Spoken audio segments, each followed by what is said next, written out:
very kind. A despondent young doctor, Dr. Excellent Nkona graduated in 2021.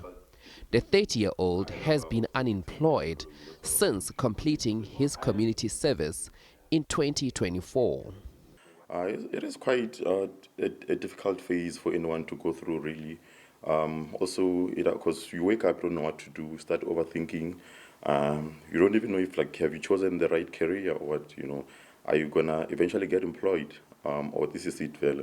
So it's quite difficult, and also the fact that it also starts to affect your mental health as well, and you also become very hopeless because there are more people who have been unemployed for longer periods than myself.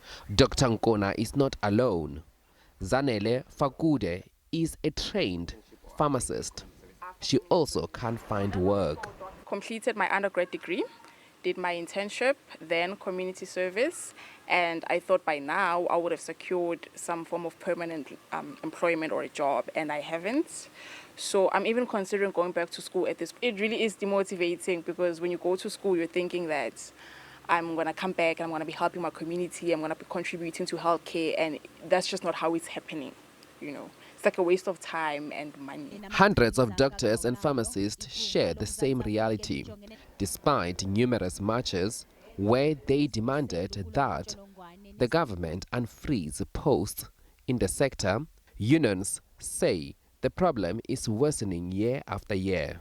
At this moment in time, we just have a similar situation to that of the previous year, where we have a new cohort of over 1,000 pharmacists that have just completed the requirements to register as a pharmacist, that are currently looking for employment and they do not have anywhere to turn to. We just have an element that has worsened the situation, where we have recent graduates of the pharmacy profession that have just stepped into the field and they have no prospects and way to complete their internship, which is a statutory requirement for them to register as practitioners. The government this year has taken in less interns than they have in previous years. So we are definitely alarmed by that, and we are calling on the president, as we are nearing the State of the Nation address, to just focus on the allied health as well, because it seems as though the allocation in terms of the budget, we have no focus on the allied health. We worked on countless marches nationwide that have sought to find a remedy to the problems that we have raised as a trade union, amongst which the unemployment of doctors, the limited number of spaces for registrarship training, wherein doctors would now be trying to specialize into the different fields, the dilapidated infrastructure, and in the province specifically, we've complained about the lack of a mental health institution and the fact that we are the only province currently that does not have a medical university.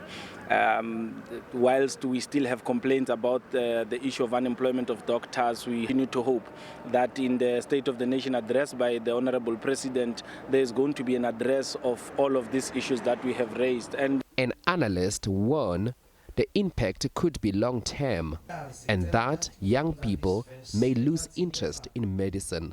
This is the critical skill in rural areas. People have to travel long distances because clinics are not working, doctors are not there. I mean, you have to wait for a doctor for quite some time. So it discourages. Yes, it is a critical sector, but it seems to be neglected partly by the government as well as those that are in the health sector because of the limited funding as well as limited budget that they offer to that sector. The president, together with the the Minister of Finance, I think there needs to be something that needs to be done within them in terms of discussing what is the way forward in terms of increasing the budget to ensure that more and more people are absorbed, and also work with the private sector, private hospitals, private clinics and all of that, to work with them in order to ensure that more and more people are also absorbed. Subsidizing them could be one of the ways. Unemployed doctors and pharmacists and healthcare system that's under pressure, all eyes are now on the president. Dumel Machoho, SABC News, Mbombela.